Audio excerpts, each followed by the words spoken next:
So today I wanted to talk about something that's been going on in the media lately as it relates to coronavirus, and that is if there is a possible shortage of animal protein in stores. So while we don't quite know yet how the supply is going to be affected with some of the big manufacturers having to be shut down or limiting employees on site, I do not think the solution is to go to the store and completely wipe out the shelves. That definitely is not going to help any type of supply and demand problem.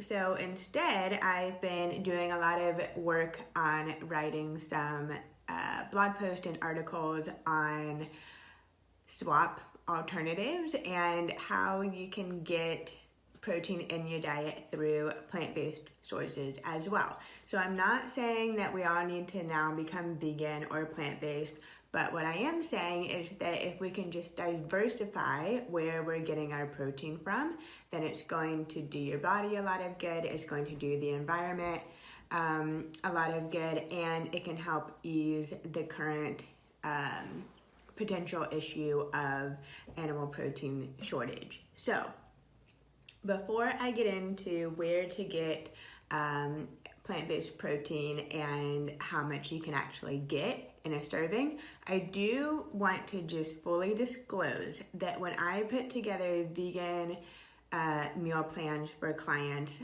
protein is not the top of the list. Usually the breakdown of nutrients goes healthy fats, carbohydrates, and then protein. And that's mainly because with plant-based proteins, you're also getting another nutrient, whether it's complex carbohydrates or healthy fats. With animal protein, you're usually getting mainly just that protein. So whenever I do healthy whole foods menu plans for clients that include animal protein, I can get a little bit closer to that third breakdown. So that is not to say that incorporating plant-based protein into your diet is going to cause you to not reach your health goals or not get adequate amounts of protein. That's just simply not true. And a lot of times we're eating a lot more protein than we think we need anyways. So, plant-based protein. It is probably the most common question that I get, especially from men, is, okay, well, if I incorporate more plant-based food into my diet, how do I get enough protein? And you definitely have to be creative, but to be creative, you have to know where it comes from to begin with. So let's talk about that. So the first group of plant-based protein is going to be whole grains. Traditionally, we think of whole grains as a really good source of complex carbohydrates. They're going to fuel your body with energy. They contain fiber that helps stabilize blood sugar levels and boost healthy digestion, but they actually include a pretty significant amount of protein as well. So in your morning cup of oatmeal, you're getting about 6 additional grams of protein through the oats alone. And then you combine that with some nuts, nut butter, hemp seeds on top, and you've got enough protein to keep you full through until the next meal. Another example is quinoa. Quinoa is one of the few plant-based sources of complete protein, and in 1 cup of cooked quinoa, you're getting 9 grams of protein. So even though we traditionally think of some foods as really only providing one main macronutrient, with plant-based foods, that's just simply not the case. A lot of times they're a combination of the nutrients that we need to fuel our body. So we have whole grains, and then we have beans and legumes, which are basically lentils. This is going to give you about the highest amount of protein per serving, just naturally with the makeup of the compounds in that food. So beans and legumes are going to give you complex carbohydrates as well, and then also protein. So in a serving of beans, you're getting about 15 grams of protein.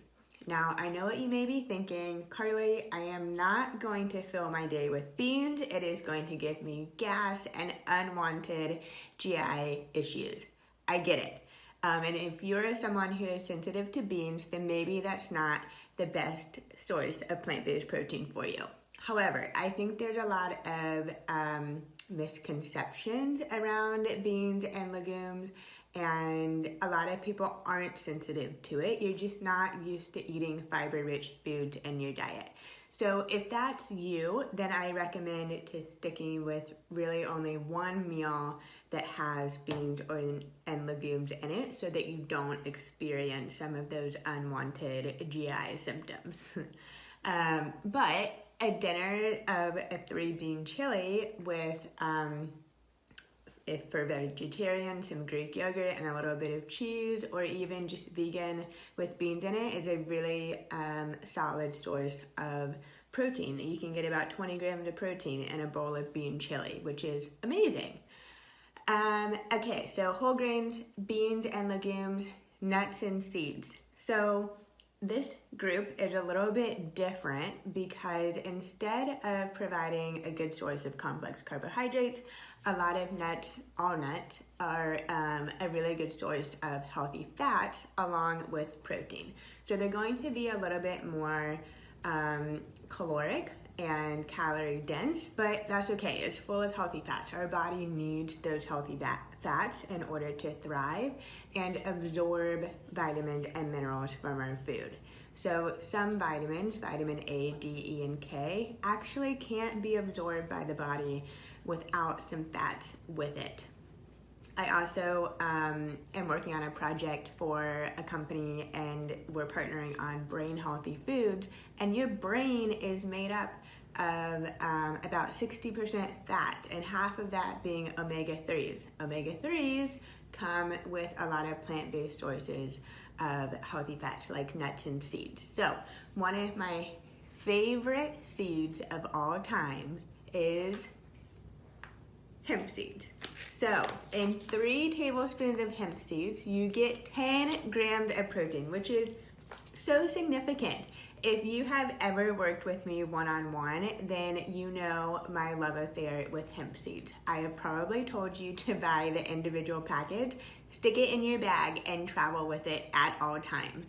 It is such a good way to add nutrients to your plate without adding any extra volume or flavor. They're just there, but they are a nutritional gold mine. So I'll add these to basically everything, my salads, my oatmeal, in soups. Anytime I want to boost the overall protein of my plate, hemp seeds is my go-to for that.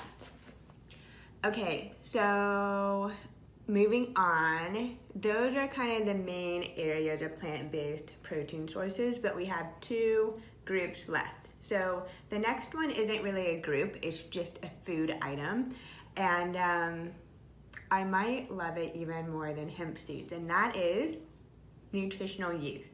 So nutritional yeast can be added to anything savory. It has a nutty flavor to it. In vegan cooking, we don't use cheese, so a lot of times we'll add nutritional yeast to achieve that kind of cheesy depth of flavor. But in 1 tablespoon of nutritional yeast, you get 5 grams of protein and over 100% of your daily vitamin Bs, which is really good for energy. So nutritional yeast is such a fantastic way to boost protein on your plate and add some delicious flavor. You can put it on roasted veggies, you can put it in your salads, in your soups, literally anything you can add this guy to.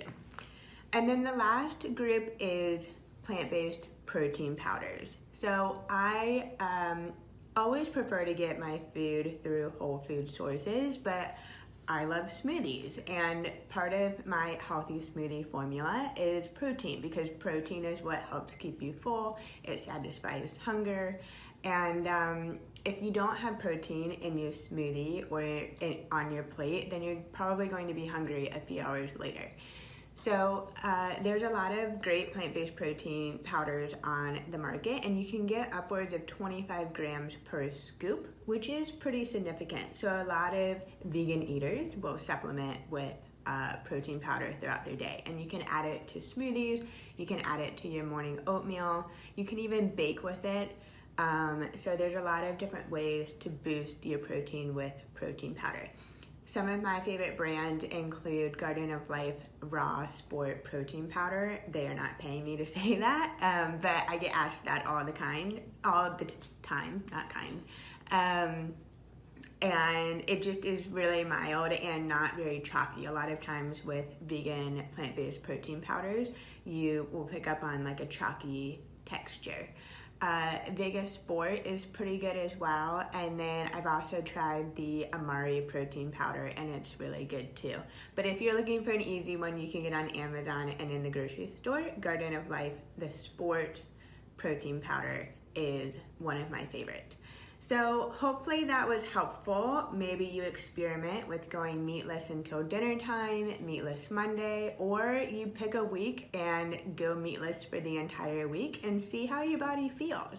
It's always interesting to experiment with different foods, different types of lifestyles, and see what works best for you. So lesson learned, don't go to the grocery store and wipe out the shelf. There's no reason to go out and buy a deep freezer to stock all your meat with. Just diversify your protein with some of these plant-based alternatives. Happy cooking, guys.